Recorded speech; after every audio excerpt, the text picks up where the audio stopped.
Donc maintenant, on a parlé d'être inspiré. Et alors, inspiré, pour vous, ça veut dire quoi? Être créatif, stimulé. Avoir des idées. Ça peut être aussi être, du coup, inspirant, enfin, un nouveau souffle, on peut être inspiré, un nouveau souffle. Être inspiré d'un nouveau souffle. Ouais, être inspirant. On a envie d'eux, ouais. On est dynamique, ok. Ouais, il faut être écouté aussi. Faut être écouté. Faut être écouté pour être inspiré. Bah ouais, parce que sinon, si personne t'écoute derrière, ton inspiration, elle est compliquée à transmettre. Aussi, ça va écouter. Ah bah complètement, oui. Faut être... L'intéressant, c'est d'écouter son inspiration aussi. Voilà. C'est là où j'allais en venir. On peut très bien s'inspirer tout seul. Enfin, je veux dire, sentir, comme vous disiez, des besoins des fois de changement, des choses comme ça, mais c'est pas forcément, on n'a pas besoin d'ameuter 14 personnes autour. Enfin, tout à fait. C'est très personnel, quoi. Tout à fait. Donc, du coup, on n'est pas obligé, on s'écoute soi, en fait. On écoute tout à fait. L'enfant intérieur. Tout à fait. Et donc, pour être inspiré, il faut être écouté. Et il y a quelque chose de très, très important là dans ce que tu dis. C'est que faut être inspiré, faut être écouté, d'abord par soi-même, effectivement. Qu'aimeriez-vous être au travail? Quand je vous disais qu'il faut commencer par se poser la question, c'est important. Et pouvoir apprendre ou réapprendre à s'écouter. Y compris dans des subtilités. Des fois, il ne suffit pas de grand-chose. Des fois, il suffit simplement d'avoir, la possibilité d'être celui qui parle pendant une certaine réunion, et puis ça fait votre bonheur. Et finalement, l'autre, le collègue ou le chef qui pensait devoir le faire, il sera bien content de constater que cette personne-là, elle est super capable de le faire, et puis ok, ça répartit les tâches différemment. Et donc des fois, il y a des tout petits détails qui font que ça fait progresser. Par contre, il faut s'autoriser à s'écouter. Dans un premier temps, à s'écouter. Des fois, on peut s'écouter et ne rien en faire, mais au moins, on s'est écouté. Et puis la fois d'après, on osera peut-être en parler à quelqu'un, mais discrètement. Vous savez, dans les coulisses, même après la réunion, on dira « Tu sais, j'avais pensé à ci et ça ». Et puis l'autre, il dit « Bah ouais, c'était une bonne idée, tu aurais pu le dire ». Bon, alors la fois d'après, on ose et on va peut-être le dire plus facilement. Alors, moi, ce que j'ai trouvé en cherchant un peu une définition du fait d'être inspiré, c'était animé par un souffle créateur. Donc, c'est intéressant. On a effectivement retrouvé cette notion créative, ce nouveau souffle. Et ça me fait vous partager un autre passage de mon parcours, notamment à cette période où finalement une porte s'est fermée pour moi. Et où j'ai été inspirée à aller chercher autre chose. Et au final, ça s'est très bien passé pour tout le monde, même si ça a représenté du changement, même si ça a soulevé beaucoup de questions, et même s'il a fallu d'abord que je souffre beaucoup et vraiment très très fort avant d'oser me poser cette question et d'oser aller vers autre chose. Des fois, on résiste. Et sauf que là, moi j'ai vécu le genre de moment où ça a été suffisamment douloureux et c'est devenu suffisamment insupportable pour que je me permette de passer à autre chose. Et finalement, pour mon plus grand bien aussi, puisque ce que je fais aujourd'hui, ça me correspond encore plus, qui me correspondait très bien, mais qui n'était qu'une étape. Et une étape qui a été très intéressante et nécessaire et constructive pour la suite, mais qui n'était pas une fin en soi. Et donc en fait, à un moment donné où j'ai rejoint une équipe, notamment avec l'espoir de pouvoir, c'était une activité qui commençait, et donc j'avais envie de pouvoir coordonner ces activités-là et d'utiliser mes capacités ou mes compétences aussi en gestion de projet ou en structure des activités pour développer cette partie-là qui me plaisait beaucoup. Et j'ai été recrutée dans cette équipe avec cette perspective-là. Il était question de ça.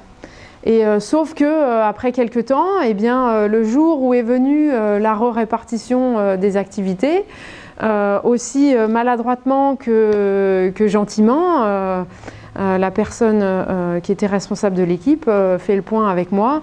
Et en gros, j'allais être responsable de ça, de ça, de ça, de ça, de ça, de ça, de ça, de ça et de ça.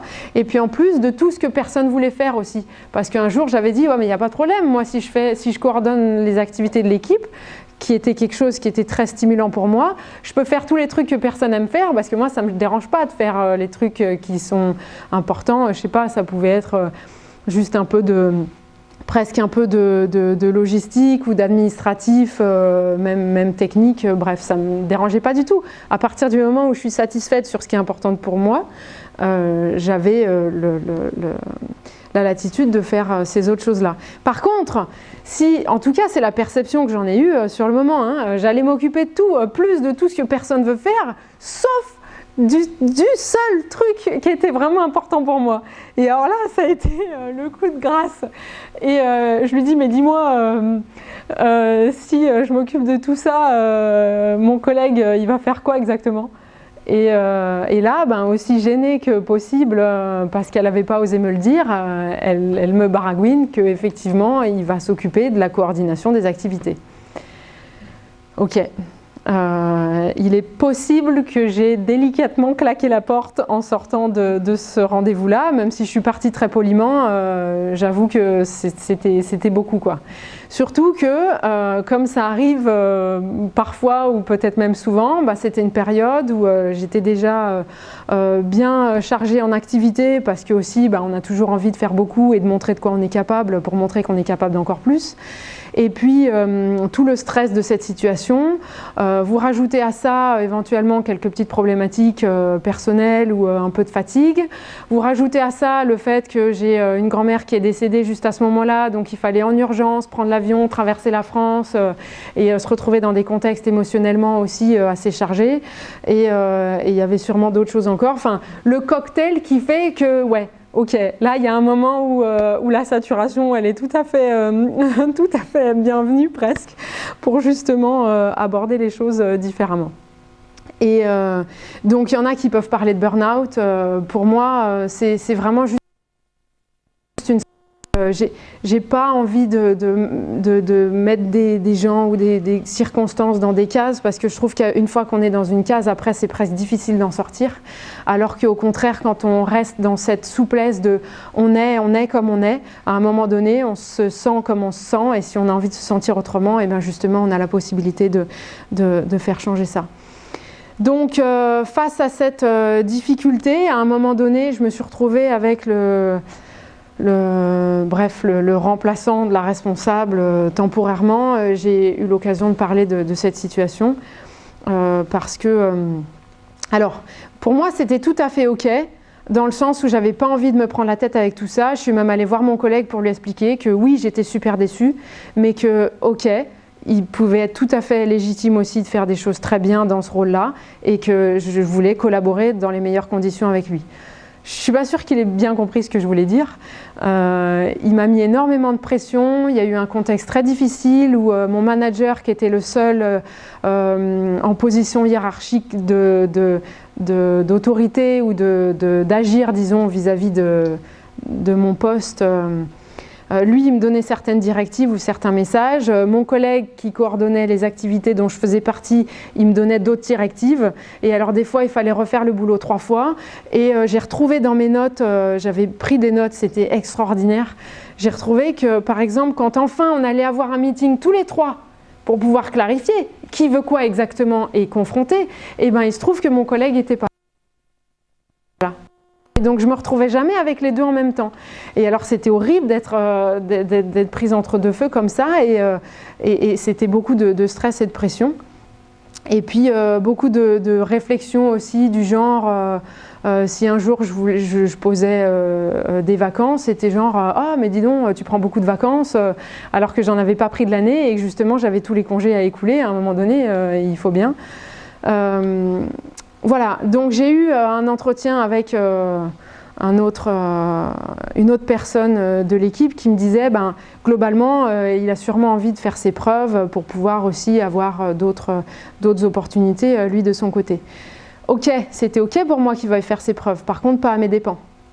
Et donc toutes ces situations où je me retrouvais à moi devoir faire le boulot dans des conditions pas correctes pour que lui puisse faire ses preuves, c'était pas ok pour moi. Donc j'ai été inspirée justement à chercher autre chose. Et c'est à cette période-là que je suis allée vers l'accompagnement du changement et que j'ai découvert tout un autre monde qui me correspond tellement, tellement encore plus que franchement, je vous recommande vraiment de réfléchir à cette question, qu'est-ce que vous aimeriez être au travail et si vous faisiez ce que vous avez vraiment envie de faire, qu'est-ce que ce serait? Et des fois, ça peut être simplement de prendre conscience que vous êtes au bon endroit, mais rien que ça, des fois, ça fait vraiment du bien. Vous voyez? Donc, je n'ai pas la réponse pour vous, c'est vraiment à chacun d'entre vous de réfléchir ça. Voilà, donc aujourd'hui, ce serait tellement facile pour moi de faire face à toutes ces situations parce qu'avec le recul, je saurais quoi dire, quoi faire. Il y a des choses que j'ai acceptées ou laissées glisser que j'aurais jamais géré comme ça. Et c'est notamment à cette période-là que j'ai eu la possibilité d'écrire donc le livre Le pouvoir des mots, un secret du succès relationnel, qui est inspiré de toutes ces années, de toutes ces situations que j'ai soit vécues personnellement, soit observées ou discutées avec d'autres personnes aussi, parce que évidemment je m'intéressais énormément à ces problématiques. Et par exemple, plus tard, je crois que ça devait être en 2012, en tout cas après avoir validé le contenu du livre et publié ce livre, je me suis retrouvée un jour dans une situation où je devais animer une formation pour ma propre équipe. Donc il devait être peut-être une douzaine, une quinzaine, et il fallait que je les forme en accéléré pour qu'ils aient une bonne vision du contenu de la formation qu'on allait déployer sur toute l'entreprise. Et donc déjà le challenge c'était, j'ai un vague souvenir qu'il fallait faire rentrer 2 jours dans une seule journée. Alors vous imaginez le challenge déjà, et il me semble que c'était en revenant de la pause déjeuner que un des collègues arrive dans tous ses états. Il avait reçu un mail, je crois, ou un coup de téléphone lui annonçant un truc qui n'était pas cool du tout. Et donc il est arrivé plein de cette animosité et pas bien, quoi. Donc typiquement, pour retrouver le calme et continuer la formation, ça semblait compliqué. Et quoi qu'on puisse dire, ça ne faisait qu'alimenter le besoin du vidage de sac et voilà, en plus tout le monde était plus ou moins pas directement concerné, mais avec un avis sur la situation, donc ça allait vite faire débat. Et là, en quelques instants, je me suis dit, ok, je ne peux pas me permettre de perdre un quart d'heure. Et j'ai été inspirée de façon assez créative ce jour-là. J'ai regardé mon collègue dans les yeux et en lui ouvrant les bras, je lui ai dit, tu veux un câlin ? Et j'étais pas forcément prête à lui faire un câlin, disons physiquement, parce que le contexte du boulot, voilà, c'est pas forcément le plus bienvenu. Mais ça a eu un effet absolument extraordinaire et à différents niveaux, parce que non seulement ça a complètement désamorcé le problème, lui il s'est senti désarmé au sens positif, attendri, apaisé, ça l'a fait sourire, ça a bien fait rire tout le monde. C'est resté puisqu'il y avait toute l'équipe, donc après à chaque fois dans l'équipe qu'il y en avait un qui était en détresse, on se disait tu veux un câlin?